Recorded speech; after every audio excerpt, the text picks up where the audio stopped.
Welcome to Reading Bear. Today we've got a story where OP's neighbor literally climbs their fence to conduct an official inspection, but OP isn't even in the HOA. So this happened about 2 years ago, and I'm still laughing about it. I live in what used to be a regular neighborhood until about 5 years back when they built this fancy new subdivision right next to us. Most of the original houses like mine aren't part of any HOA, but this new development came with all the usual restrictions and a homeowners association that thinks they run the whole area. My house sits on about an acre of land that I bought specifically because I wanted space and privacy. I've got a decent-sized garden, some fruit trees, and yeah, my grass isn't always perfectly manicured.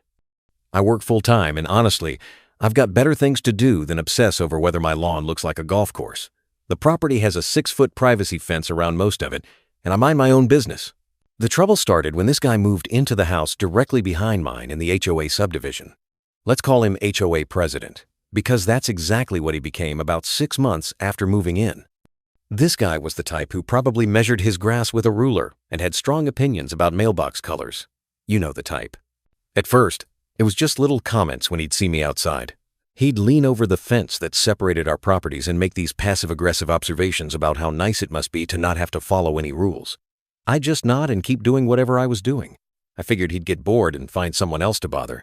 Boy, was I wrong. The comments escalated into suggestions. Maybe I should consider trimming my hedges more regularly. Perhaps I could do something about the dandelions in my back lawn. Wouldn't it be nice if everyone in the area maintained the same standards? I started avoiding my backyard when I knew he was outside, which annoyed me since it was my own property. Then came the letters. The first one showed up in my mailbox on a Tuesday. Official HOA letterhead, very formal language, informing me that my property had been observed to be in violation of community standards and requesting that I take immediate action to remedy several issues. The letter listed things like excessive weed growth, unkempt landscaping, and failure to maintain grass height within acceptable parameters. I actually laughed when I read it. I called up my buddy who works in real estate and asked him to double-check something for me. Sure enough, my property deed and all the county records showed that my house was never part of the HOA. I wasn't bound by their rules, wasn't paying their fees, and definitely hadn't signed any agreement to follow their landscaping requirements. I wrote a polite letter back explaining this and thought that would be the end of it. It wasn't. More letters followed. Each one got more demanding and official sounding. They started threatening fines, legal action, and something called enforcement measures if I didn't comply with their requirements immediately. I kept all of these letters because they were honestly entertaining in their complete misunderstanding of how property ownership works. The peak of absurdity came when I received a letter informing me that I was scheduled for a mandatory property inspection the following Saturday at 10 a.m. The letter stated that HOA representatives would need access to my entire property to document violations and assess necessary corrections. This was where I decided I needed to set some boundaries. I called the number on the letterhead and got connected to HOA president himself. The conversation was brief but memorable. I explained again that I wasn't part of his HOA and wouldn't be granting access to my property for any inspections.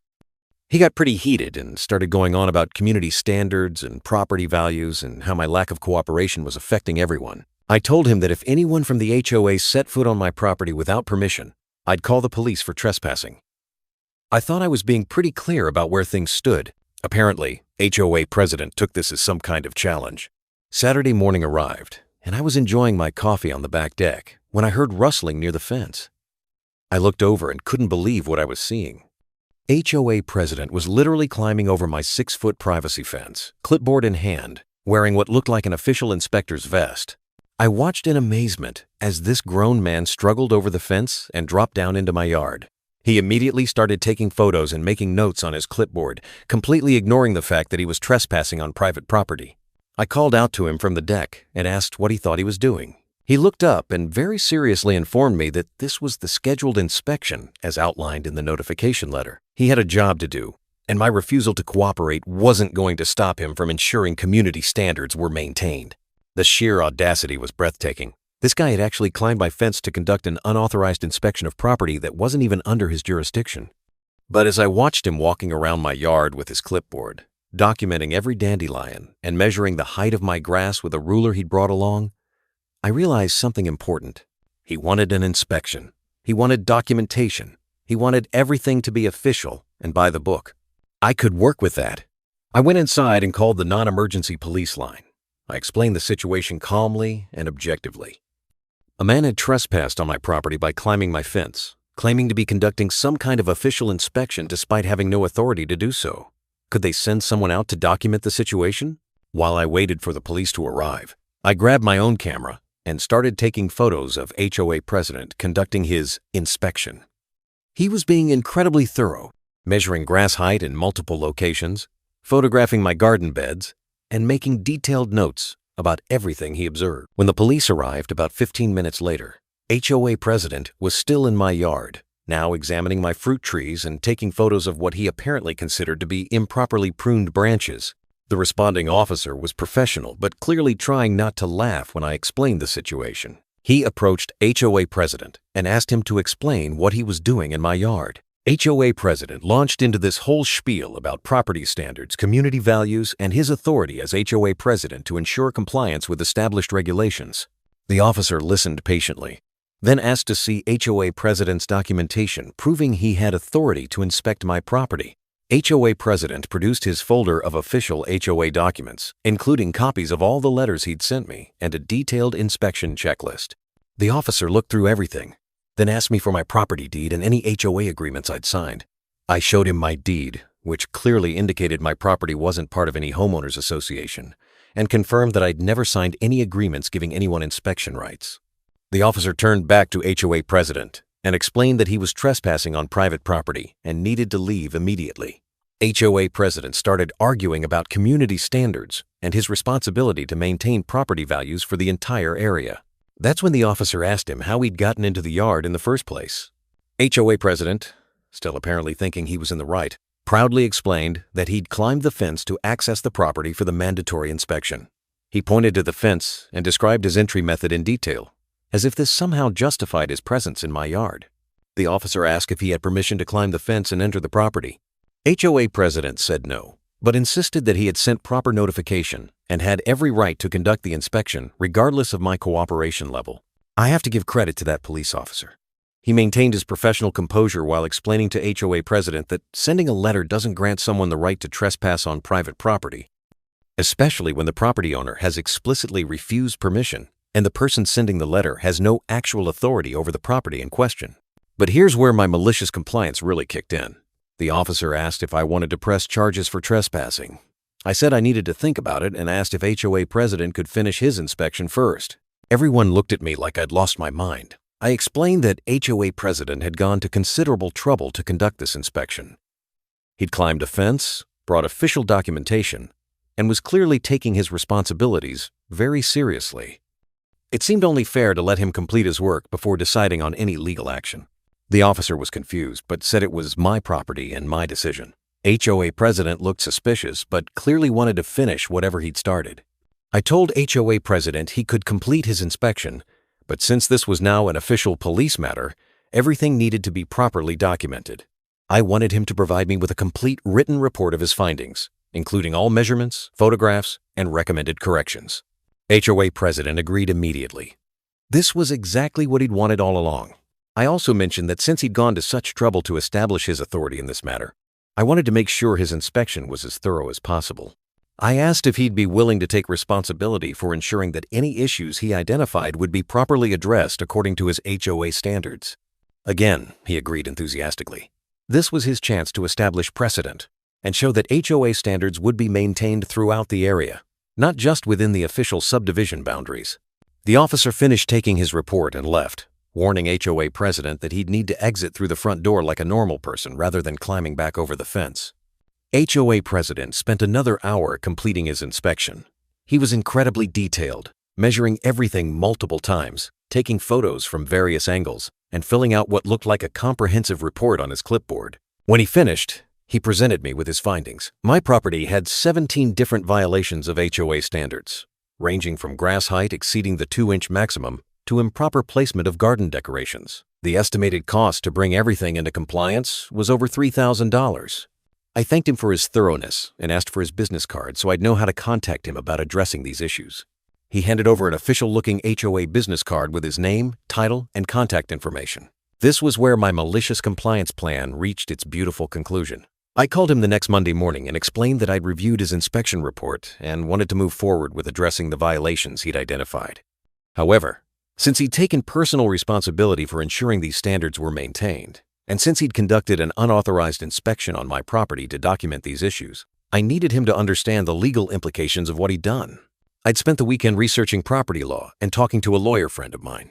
Turns out that when someone trespasses on your property and conducts an unauthorized inspection, then presents themselves as having authority to enforce certain standards, they can potentially be held liable for any damages that result from acting on their recommendations. More importantly, if someone represents themselves as having official authority to inspect and regulate private property when they don't actually have that authority, it can constitute fraud, harassment, and potentially several other legal issues. But the really interesting part was what my lawyer friend told me about something called assumption of responsibility. By conducting the inspection, documenting specific violations, and presenting himself as the authority figure responsible for ensuring compliance, HOA president had potentially assumed legal responsibility for the consequences of his actions. I explained all of this to HOA president very clearly. Since he'd trespassed on my property to conduct his inspection, and since he'd documented specific issues that he claimed needed to be addressed, I wanted to make sure he understood that he might be legally responsible for any problems that arose from either the inspection itself or from any actions I took based on his recommendations. There was a long silence on the phone. I continued by explaining that I was particularly concerned about his recommendation to remove several of my mature fruit trees, which he'd identified as being improperly placed and not in compliance with approved landscaping standards. These trees had been on my property for over a decade and were perfectly healthy and well established. If I followed his recommendations and removed them, as his official inspection report suggested, and they turned out to be valuable or important for any reason, would he be willing to take financial responsibility for any losses? More silence. I also mentioned that his recommendation to remove what he'd classified as invasive weed species from my garden beds was interesting, since several of the plants he'd photographed were actually rare native species that I'd been cultivating for years. If I followed his advice and removed them, would he be prepared to compensate me for their replacement value? The silence stretched longer. Finally, I got to the main point. I explained that I appreciated his dedication to maintaining community standards, but I was concerned about the legal liability he'd created for himself by trespassing on my property to conduct an unauthorized inspection. I'd be happy to work with him to address the issues he'd identified, but I needed to make sure he understood that by taking it upon himself to inspect my property and document violations, he'd potentially assumed responsibility for any consequences of acting on his findings. I asked if he'd like me to forward his inspection report to my lawyer so we could get an official opinion on his liability exposure. HOA president suddenly seemed much less interested in maintaining community standards on my property. He started backtracking immediately, saying that maybe he'd been a bit hasty in conducting the inspection, and perhaps some of his recommendations weren't really necessary after all. I told him I appreciated his concern, but pointed out that he'd already conducted the official inspection and submitted his findings. The documentation was complete, and he'd established himself as the authority responsible for ensuring these standards were met. If he wanted to withdraw his inspection report and recommendations, that was certainly his choice. But I'd need him to provide that decision in writing, explaining why his professional assessment had changed, and acknowledging that his original inspection may have been conducted without proper authority. The conversation ended pretty quickly after that. I received a certified letter 2 days later. It was a formal retraction of the inspection report, acknowledging that the inspection had been conducted without proper authority and that the property in question was not subject to HOA regulations. The letter also included an apology for any inconvenience caused by the unauthorized entry onto my property. But the story doesn't end there. Word got around the neighborhood pretty quickly about what had happened. Several of my neighbors who were part of the HOA started asking questions about HOA president's authority and whether he'd been overstepping his bounds in other situations. Turns out he had been. Several people came forward with stories about overly aggressive enforcement actions, surprise inspections, and threats of legal action for minor violations. One neighbor had been fined repeatedly for having the wrong shade of mulch in their flower beds. Another had been threatened with a lien on their property for failing to replace their mailbox with an approved model. The HOA board started receiving complaints about HOA president's conduct, and an investigation was launched into his handling of various enforcement matters. The investigation revealed that HOA president had been exceeding his authority in numerous cases, conducting inspections without proper notification, and threatening legal action for violations that weren't actually covered by the HOA agreements. He'd also been issuing fines without following the proper procedures outlined in the HOA bylaws. Most significantly, the investigation found that he'd been attempting to enforce HOA regulations on properties that weren't part of the homeowners association, including mine and several others in the original neighborhood. The HOA board was horrified to discover that their president had been creating potential legal liability for the entire organization by harassing non-members and conducting unauthorized inspections on private property. HOA president was removed from his position immediately and banned from any future involvement in HOA enforcement activities. The new HOA leadership sent a formal apology letter to everyone who had been affected by the previous president's overreach, including all the non-HOA residents who had received threatening letters about violations. But there was one more twist to the story. About a month after HOA president was removed from his position, I got a call from someone identifying himself as HOA president's lawyer. He wanted to discuss the potential legal action I might be considering related to the trespassing incident and unauthorized inspection. I explained that I hadn't actually decided whether to pursue any legal action. I'd been focused on making sure the situation was resolved, and that HOA president understood the boundaries of his authority. The lawyer seemed relieved and asked if I'd be willing to sign a mutual non-disclosure agreement to put the matter to rest without any further action from either side. I told him I'd think about it. That evening, I called my lawyer friend to get his opinion on the situation. He listened to the whole story and started laughing before I even finished. He explained that HOA president's lawyer was probably worried about several potential legal issues beyond just the trespassing. By conducting an unauthorized inspection and presenting himself as having official authority over my property, HOA president had potentially opened himself up to harassment charges, fraud allegations, and civil liability for any damages I might claim resulted from his actions.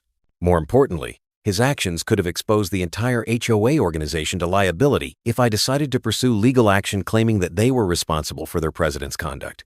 My lawyer friend suggested that if I was approached about any kind of settlement or agreement, I should consider what would be fair compensation for the time, stress, and inconvenience I'd experienced due to HOA president's harassment and illegal trespassing.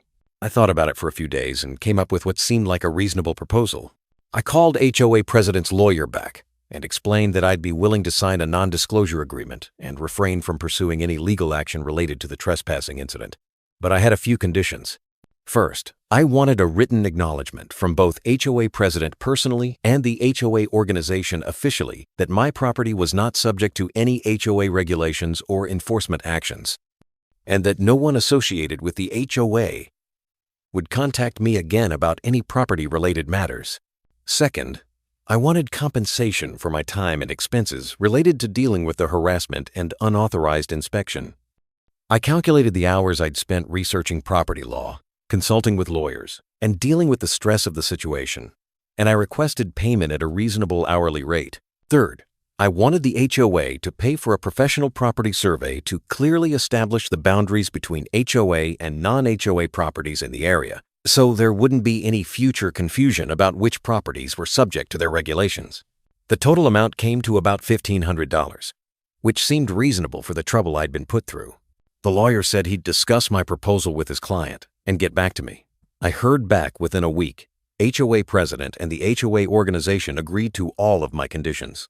I received a check for the full amount, along with written acknowledgments that my property was not subject to HOA authority, and agreements that neither HOA president nor anyone else associated with the HOA would contact me again about property matters.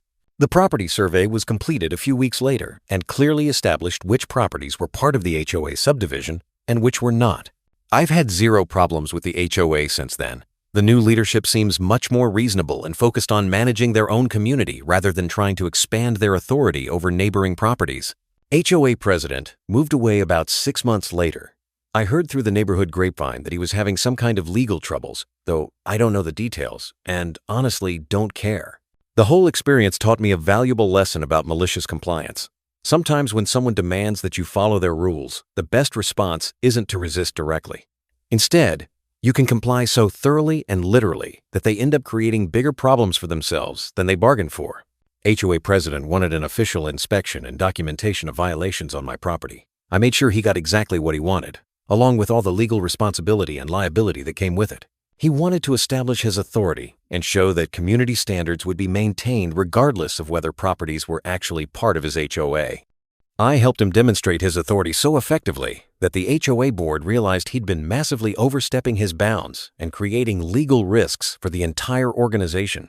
Most importantly, he wanted everything to be official and by the book. By the time we were done, everything was extremely official and completely by the book, just not in the way he'd expected. These days, I actually keep my lawn a bit neater than I used to, not because anyone is making me, but because the whole experience reminded me that I enjoy working in my yard. The difference is that now I do it on my own terms, when I want to, and exactly how I want to do it. And every time I'm out there working in my garden, I look over at that fence that HOA president climbed to conduct his unauthorized inspection, and I smile. Sometimes the best revenge really is just letting people face the natural consequences of their own poor decisions.